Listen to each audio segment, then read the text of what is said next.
If you want to learn Counter-Strike, you're at the right place. I'm Evie and I want to share my passion and experience about CS2 everywhere in the world. It's every Sunday, so you can subscribe.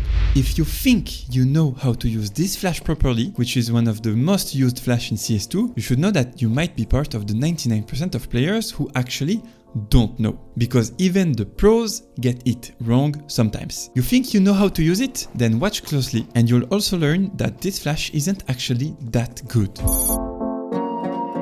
First, there is a big issue. The flash timing. In fact, if you throw it at a certain timing, it's completely useless. There are even pros who throw it wrong. I only had to download 4 demos to find someone misusing it. And in these demos, we had... Yeah, no one is perfect. But Evie, why are you saying he missed it? He threw the flash correctly, bro. Didn't he? Yes, but actually not at all. It's all about timing.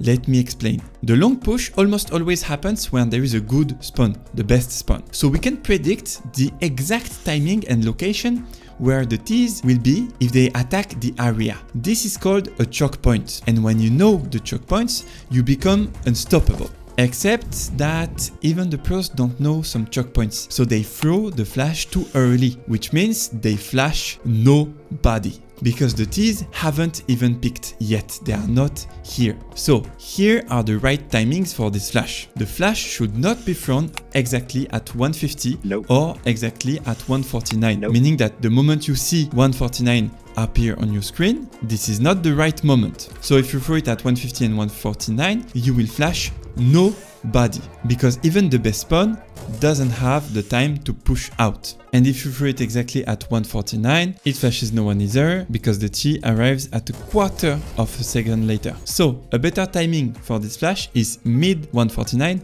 or quarter 149. When I say quarter 149, I mean a quarter of a second after seeing 149. Look at what happens when you throw it at quarter 149. As you can see, it changes everything. But that's not all. For most long takes, the flash at quarter 49 or late 49 is still not good. Why? Because in Counter-Strike, you always want to pick at the exact moment the flash pops, not 0.5 seconds later. If you throw your flash at quarter 49, your teammate will do this. And if he does this, he won't be able to pick when the flash pops, because he is still switching. So the flash is basically wasted. I said for most of the long takes, because if you do this specific take, then quarter 49 or late 49 is actually the right timing. That's why some pros throw it at 148, because this allows the best spawned player to molly or nade the doors and then to pick right as the flash pops. Plus, this flash blinds more players, not only the first guy, and they will be in this area, which is the zone with no obstacles to hide. Now it's starting to get good, yeah? Yes, but not really. So let's talk about that flash that almost everyone throws. There is one more problem with this flash. It doesn't blind for very long, only 3.4 seconds. And sometimes it even flashes your own teammates. And when you are down 2-12 in a pro match in ESL Pro League, you really don't want to flash your teammates. Also, when a sniper does this move, you would want him to be blind for longer. The only real advantage of this flash at best is that you can quickly rotate to CT or to short, like this flash for example.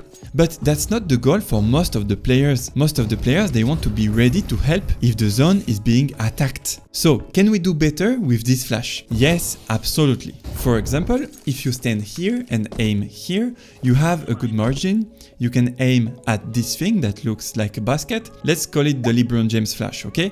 You can even jump like this to position yourself because you will have more style points. And with the LeBron James flash, we get a lot of advantages. It blinds for much longer, 0.5 seconds more, and if you know CS, you know how huge half a second is. Secondly, you're closer to your teammates, so you can help them faster. You can still throw a support flash if you want. You don't have more chances to flash your teammates. And last, it even flashes some areas that the previous flash doesn't cover. Some pros are already using it. They aim a bit lower and it works too. One last thing, announce your flash, please. Say, I flash, bang. If you don't call it, your teammate might pick on an enemy flash instead of yours, or not pick at the exact moment your flash pops, and that makes a massive difference in your games.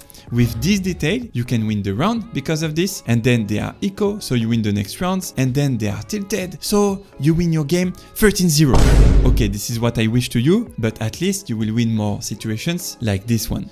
So, in summary, throw the LeBron flash at 148 if no one plans to go pit, and if you are late, throw the standard flash, but at the right timing, either 148 or quarter 49, half 49 if someone is pushing pit. You can even do it at 47, it's fine as long as you communicate. Guys, there is a free guide in the description with 7 things that pro do that you can easily start doing too. Click the link in the description. See you next week. Bye bye.